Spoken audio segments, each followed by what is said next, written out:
नमस्कार, मी पंजाब डक। आज आहे 16 मे 2025 आणि मी आलेला आहे बद्रीनाथ या ठिकाणी।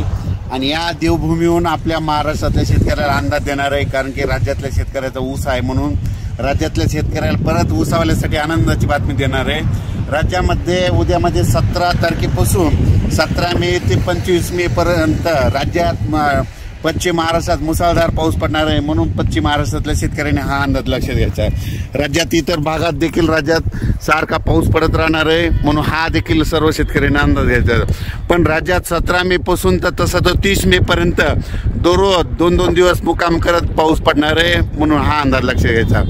राज्यातल्या सर्व शेतकऱ्याला सांगू इच्छितो की हा पाऊस पूर्व विदर्भ, पश्चिम विदर्भ, दक्षिण महाराष्ट्र, उत्तर महाराष्ट्र, कोकणपट्टी, खानदेश, मराठवाडा सगळीकडे पडणार आहे, म्हणून हा अंदाज लक्षात घ्यायचा। आणि मी हे अंदाज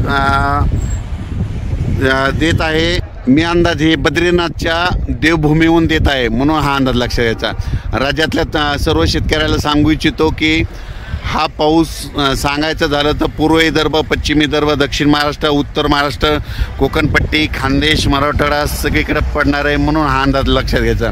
पण राज्यातल्या सर्व शेतकऱ्याला सांगू इच्छितो की म्हणजे राज्यात 17 मे ते 25 मे पर्यंत पश्चिम महाराष्ट्र म्हणजे आता जिल्ह्यावाईज सांगतो, म्हणजे सांगायचं झालं तर नाशिक, मुंबई, उत्तर महाराष्ट्र, त्याच्यानंतर पुणे, कोकणपट्टी, त्याच्यानंतर नगर जिल्हा, सातारा, सांगली, सोलापूर, कोल्हापूर मुसळधार पाऊस पडणार आहे, म्हणून हा अंदाज लक्षात द्यायचा। ओढे नाले वाहतील असा पाऊस 17 ते 25 या दरम्यान असणार आहे, म्हणून हा पश्चिम महाराष्ट्रातल्या शेतकऱ्यांना अंदाज